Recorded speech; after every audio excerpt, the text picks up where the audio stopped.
Welcome to Whisperwood Stories.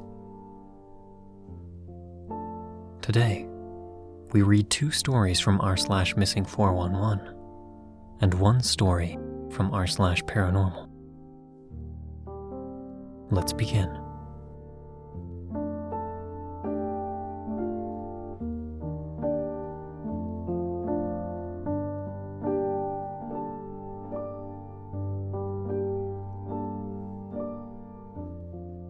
Our first story is from Repulsive Flower, Sleepwalking near Navajo Nation. I recently went out to a secluded cabin on top of a small mountain in Pagosa Springs, Colorado. This location was very close to the Ute, Apache, and Navajo Nation. The views were incredible and extremely private. Back to private woods.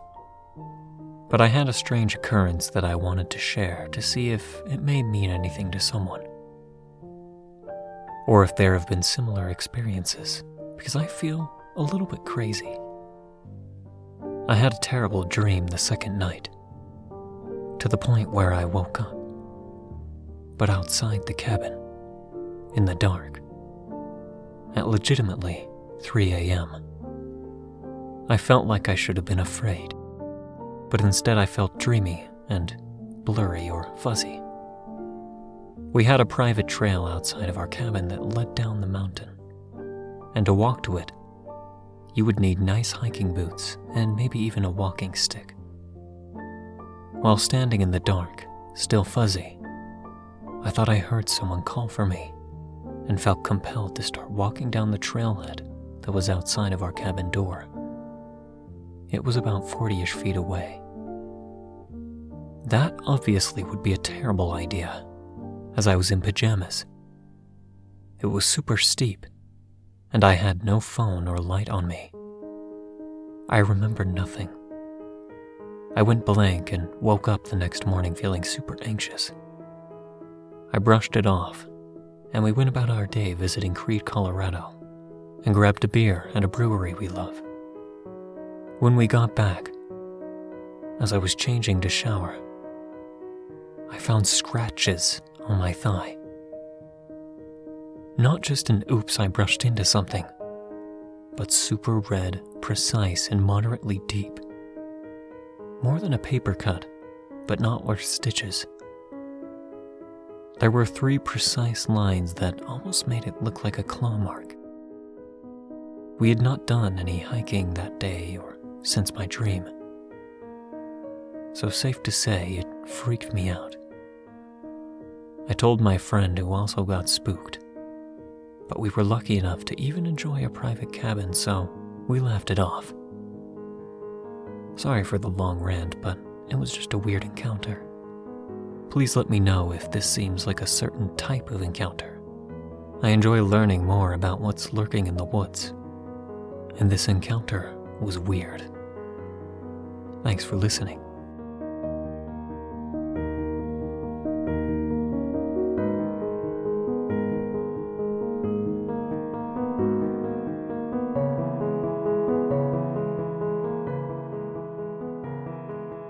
Our last Missing 411 story is from ComradeMilton.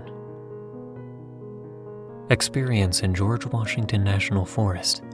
Still not sure what happened. My partner and I are avid hikers. Last July, we went on a trip and decided to camp at this spot we love just west of Shenandoah. It's quiet, off the beaten path, and offers absolutely spectacular views of both Shenandoah and portions of George Washington National Forest to the west. The first day and evening of the trip itself were nice and uneventful, though we didn't sleep super well because of the humidity. The next morning, we decided to go for a hike in the portion of Jefferson Forest we'd never been to before. It comprised of ATV trails and about a dozen campsites, but has a trail that leads to an old fire tower we'd always wanted to check out. It was about a 45-minute drive from our campsite, mostly on back roads. When we got there, The first thing that stuck out to us was how empty the campsites were. We actually didn't camp there the night before, because we'd heard that the site is usually packed, and we knew we wouldn't arrive early enough in the weekend to get a spot. There were only 2 spots taken. In one was a desiccated tent and a bunch of garbage.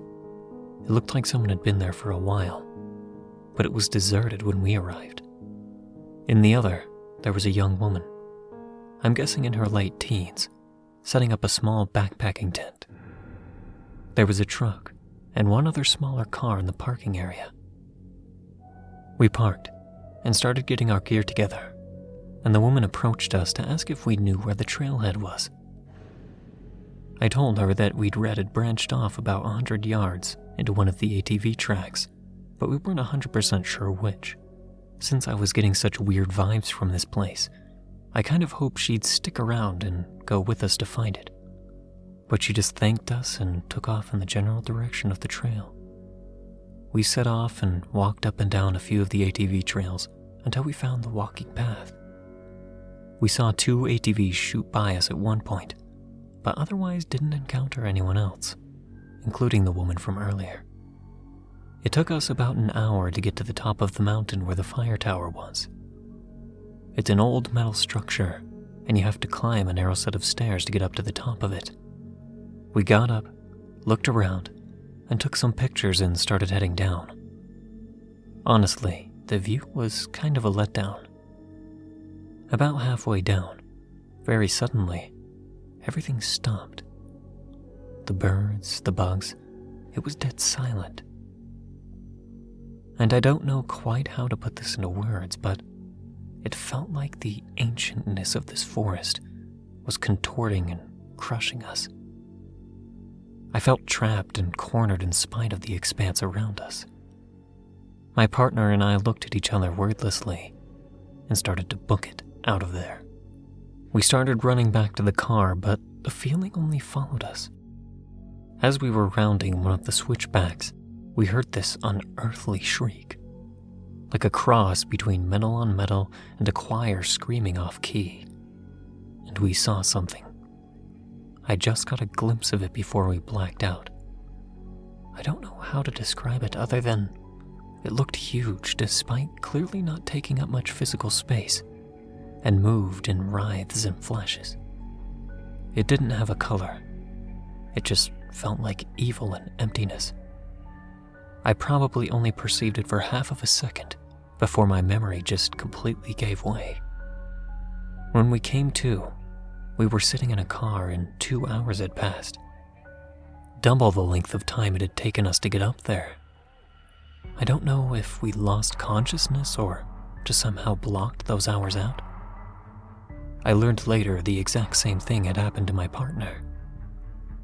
Both of the cars were next to us in the parking lot, and there were still just the 2 tents at the campsite. The woman wasn't in hers, and it looked exactly the same as she'd left it. I think about her all the time, and have spent a ton of time trying to figure out if someone went missing around the time of our trip. It took a few months for my partner and I to talk about that day. Some of the stories I've seen posted on this sub have made me feel so much less alone. We still love to hike, but honestly haven't been able to in Appalachian Forest since that happened.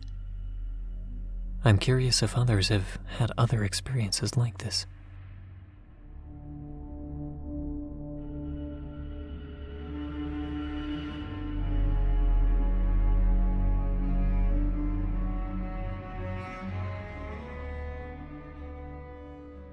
From r/paranormal, our last story comes from spookylondongirl. Creepy University Experience. So I've had a lot of paranormal experiences, and I've definitely got a sensitivity to it. Sometimes it's a benevolent experience, but this one was by far the most malevolent I've ever encountered. It is also the reason I will never, ever joke about the paranormal. To set the scene, I lived off campus with friends during university in a 2-story flat/masonette. It wasn't a glamorous place, In fact, it was a bit worn down and creepy. On our first night, my best friend and I are getting settled in and start making jokes about how unsettling this place is, trying to spook each other out. Our bedrooms share a wall, so at one point whilst going to the loo, I started tapping on the wall. And then when I came back in, I swore up and down that it had nothing to do with me trying to scare her. All fun and games. Until, that is, I go back to my room to call it a night and I can't open my door. At all. This door has no lock, and it's not jammed, but I can feel there's a weight behind it. So I shove the door, and behind it I find all of my books piled up to block it. Things escalated from there. Sorry if it seems jumbled. I had a walk-in wardrobe, which was always ice cold no matter how warm the rest of the flat was. I'd shut the door to go to sleep and wake up with it wide open. This room was in the center of the footprint of the flat. It had no drafts. I ended up blocking it with furniture. The staircase to our top floor had no windows.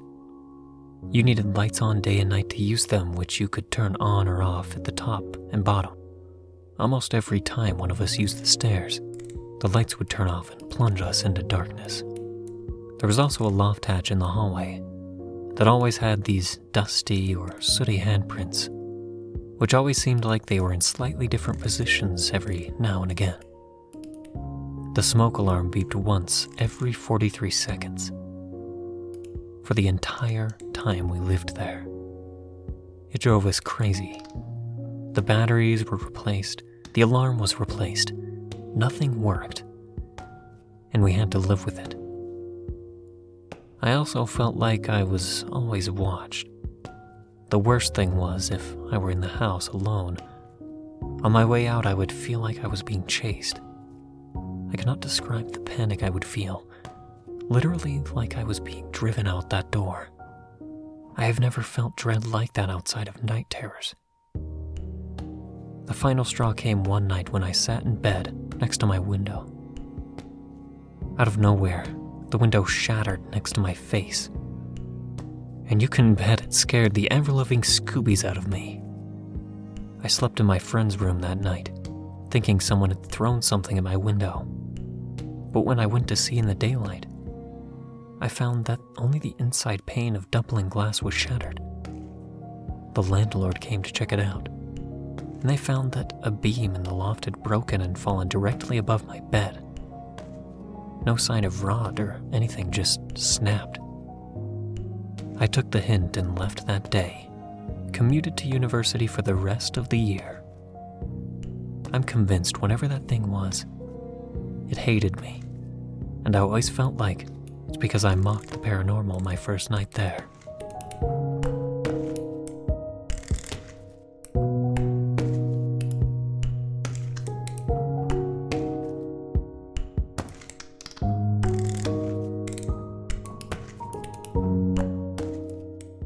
Thank you for listening to Whisperwood Stories. If you enjoyed, don't forget to comment, like, and subscribe down below. Do you have a story that you'd like me to read here? Consider commenting or sending it to whisperwoodsubmissions@gmail.com. The stories in this video were read and some slightly altered with the author's permissions. Thank you again for listening, and be sure to check out the original Reddit posts. Don't let the shadows get too close.